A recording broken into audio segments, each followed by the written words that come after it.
À l'instar des PTRL du PGOC, les payloads constituent les marqueurs topographiques des mesures réalisées lors du récollement. Le modèle RECOSTAR permet d'attacher une fiche SIG aux différents payloads pour stocker les données techniques ainsi que les coordonnées, altitude à la génératrice supérieure et profondeur. Ces informations utiles à la génération des cheminements sont aussi exploitées lors de l'export GML. Pour éviter la surcharge d'informations, seuls les payloads associés à des profondeurs atypiques sont demandés dans le PDF faisant partie des livrables. Démarrons notre série d'exemples à partir d'un levé en tranchée ouverte sans saisie de profondeur.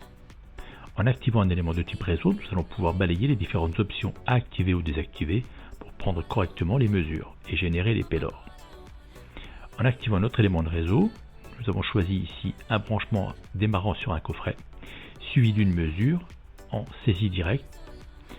Le point est pris, nous avons un affichage temporaire des profondeurs qui disparaissent dès validation de l'élément.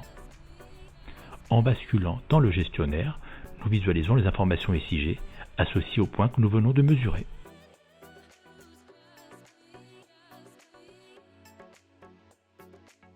Poursuivons nos exemples dans un contexte de tranchée ouverte, mais cette fois-ci avec saisie de profondeur. Le but étant de mémoriser cette information pour un stockage SIG et un affichage de l'information au niveau du payload. Démarrons avec le branchement comme dans l'exemple précédent, raccordé à un coffret.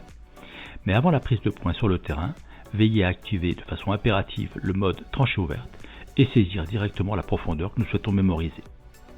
En déclenchant la mesure, un seul point topographique est créé, correspondant à la génératrice supérieure du câble, l'information temporaire du payload est affichée, et dans un contexte de profondeur atypique, elle pourrait rester visible. Il devient possible d'utiliser le gestionnaire RECOSTAR pour accéder aux caractéristiques du câble et visualiser les informations de tous les payloads qui lui sont associés.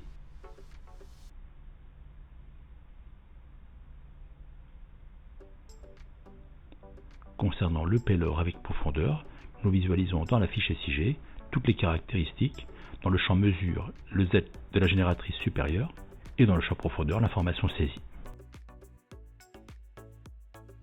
Abordons un troisième exemple, cette fois-ci dans un contexte de détection, avec mesure d'un point au niveau du terrain naturel et la saisie directe d'une profondeur depuis le ruban ou par la réception directe depuis un détecteur lorsque celui-ci est connecté. Démarrons par un branchement comme dans les exemples précédents, raccordé sur un coffret. Et avant d'effectuer la mesure, nous allons nous assurer de ne pas avoir activé le mode tranchée ouverte, de saisir la profondeur dans le champ concerné, et de pouvoir prendre la mesure du point au niveau du TN. Nous constatons la création de deux points topographiques, un basé sur la génératrice supérieure et un second au niveau du TN. Ces deux points excentrés sont stockés dans le carnet de terrain du plan et sont des informations mémorisées dans la fiche SIG du payload que nous pourrons consulter à travers le gestionnaire RECOSTAR comme vu précédemment. L'Antomap mémorise toutes les informations de mesure associées au relevé des réseaux et le placement des équipements.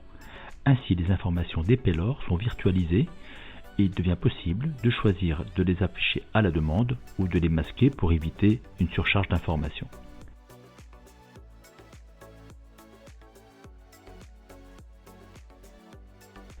Ces payloads virtuels sont accessibles et paramétrables à partir du gestionnaire principal RECOSTAR, dans lequel nous pourrons sélectionner les différentes options d'affichage, la présence ou non des payloads virtuels et les informations de type étiquette associées, matricule du point, altitude et profondeur.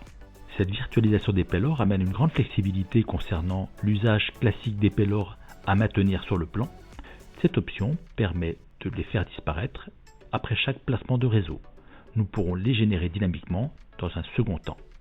Et pour une mise en pratique de cette option, nous allons ici effectuer le relevé d'un réseau par deux points, visualiser l'affichage des payloads classiques pour chaque sommet mesuré et leur disparition lors de la validation de l'élément, substitués par les payloads virtuels lorsque les gestionnaires RECOSTAR sont ouverts.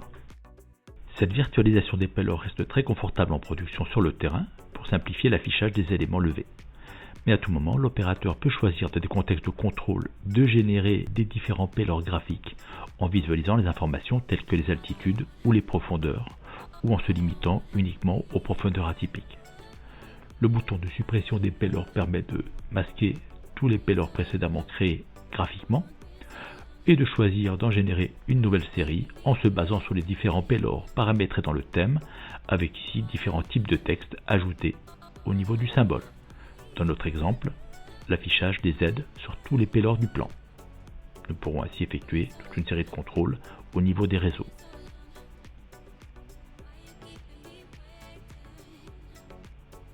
La fermeture du gestionnaire masque automatiquement les payloads virtuels pour ne laisser à l'écran que les payloads dits classiques avec le symbole et une écriture associée.